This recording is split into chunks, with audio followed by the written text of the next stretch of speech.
Updated breaking news వస్తోంది మనకి. Telangana assembly సమావేశాలకు సంబంధించి తెలంగాణ అసెంబ్లీ కమిటీ హాల్లో కేబినెట్ భేటీ అయింది. వార్షిక బడ్జెట్ కు ఆమోదం తెలుపబోతోంది కేబినెట్.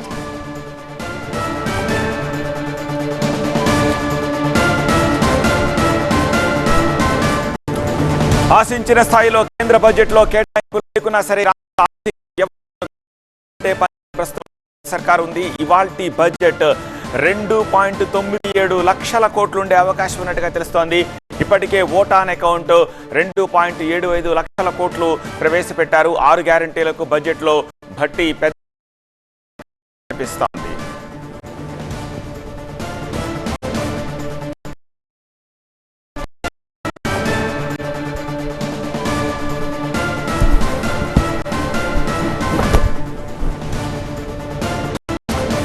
మరింత సమాచారం అందించేందుకు మా ప్రతినిధి ప్రభాకర్ ప్రస్తుతం మనకి లైవ్ లో అందుబాటులో ఉన్నారు. ప్రభాకర్, ఎంతసేపట్లో స్టార్ట్ అవబోతుంది? లాంఛనమే కదా కేబినెట్ ఆమోదం తెలపడము.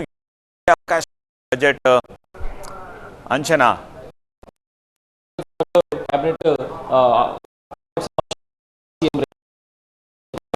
సమావేశం నిర్వహించబోతున్నారు. ఇప్పటికే డిప్యూటీ సీఎం బట్టి విక్రమార్క అసెంబ్లీకి చేరుకున్నారు.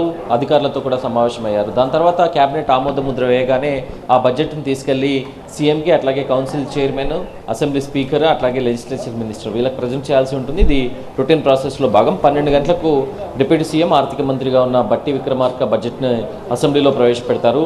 సో లాస్ట్ టైంతో పోలిస్తే ఈసారి బడ్జెట్ పెరుగుతుంది. ఓటాన్ అకౌంట్తో పోలిస్తే ఈసారి పూర్తిస్థాయి బడ్జెట్ను ప్రవేశపెడుతున్నారు. కాబట్టి 2,97,000 కోట్ల వరకు కూడా బడ్జెట్ను పొడిగించే అవకాశం అయితే కనిపిస్తుంది. ఎందుకంటే ఇప్పటికే చాలా ఇప్పుడు ప్రవేశపెట్టబోయే బడ్జెట్లో ప్రాధాన్యతల విషయానికి వస్తే అటు వ్యవసాయ శాఖకు సంబంధించి కానీ, లేకపోతే ఎడ్యుకేషన్ కానీ భారీగా నిధులు కేటాయించే అవకాశం అయితే కనిపిస్తుంది. ఇప్పటికే ఒక పైలట్ ప్రాజెక్ట్గా తీసుకున్న చాలా స్కూల్స్ కానీ, లేకపోతే మిగతా ఏవైతే ఉన్నాయో ఎడ్యుకేషన్ ప్రాజెక్ట్స్, వాటికి పెద్ద ఎత్తున ప్రాధాన్యత ఇస్తానని సీఎం రేవంత్ రెడ్డి చెప్పిన నేపథ్యంలో దానికి కూడా పెద్ద ఎత్తున నిధులు కేటాయించే అవకాశం కనిపిస్తుంది. ఇక వ్యవసాయానికి సంబంధించిన రుణమాఫీకి 30,000 కోట్లు అవసరం ఉంది. అట్లాగే రైతు భరోసాకు సంబంధించి 6 నుంచి 7,000 కోట్ల అవసరం ఉంది. సో దీనికి సంబంధించి కూడా నిధులను కేటాయిస్తుంది ఈ బడ్జెట్. ఇక కేంద్రం నుంచి బడ్జెట్ కేటాయింపులు జరగనందువల్ల పూర్తి స్థాయిలో కేంద్రం నుంచి వచ్చే ఎయిడ్ను తగ్గించుకొని ఇక్కడ బడ్జెట్ కేటాయింపులు చేసుకున్నారు.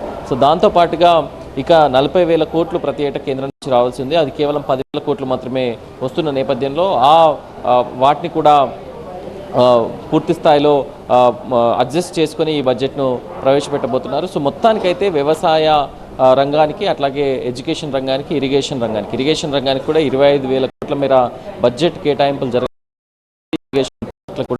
సో మొత్తం మీదుగా అయితే ఇది పూర్తి స్థాయి వాస్తవికతకు దగ్గరగా ఉండే బడ్జెట్గానే ప్రభుత్వం ప్రవేశపెడుతుందన్నైతే మనకు అందుతున్న సమాచారం. సత్య. ప్రభాకర్, తెలంగాణ శాసనసభలో వార్షిక బడ్జెట్ ప్రవేశపెడుతున్న సందర్భంగా డిప్యూటీ సీఎం భట్టి విక్రమార్క దంపతులు ప్రజాభవన్లోని నల్ల పోచమ్మ దేవాలయానికి వెళ్లారు. అమ్మవారికి ప్రత్యేక పూజలు చేసి మొక్కులు సమర్పించుకున్నారు. ఆ తర్వాత అధికారులు ఆర్థిక మంత్రికి పుష్పగుచ్చాలిచ్చి స్వాగతం పలుకుతోన్న దృశ్యాలను మనం లైవ్లో చూస్తున్నాము. మరిపట్లోనే కేబినెట్ భేటీ అవుతోంది. కేబినెట్ బడ్జెట్కి ఆమోదం తెలపబోతోంది. ఇది లాంఛనం. ఆ తర్వాత మధ్యాహ్నం 12 గంటల ప్రాంతంలో శాసనసభలో బడ్జెట్ ప్రవేశపెట్టబోతున్నారు భట్టి విక్రమార్క. అలాగే శాసన మండలిలో మరో మంత్రి శ్రీధర్ బాబు బడ్జెట్ని ప్రవేశపెట్టబోతున్నట్టుగా తెలుస్తోంది. సో 2.97 లక్షల కోట్లు తోటి ఆల్మోస్ట్ 3 లక్షల కోట్ల బడ్జెట్ని ప్రవేశపెట్టబోతున్నట్టుగా తెలుస్తోంది. ఏ శాఖలకి ఎంతెంత కేటాయింపులు ఉంటాయి, ముఖ్యంగా వ్యవసాయ రంగానికి అత్యధిక ప్రాధాన్యం ఇవ్వబోతున్నట్టుగా తెలుస్తోంది. సో ఏ మేరకు కేటాయింపులు ఉంటాయన్నది ఆసక్తికరంగా మారింది.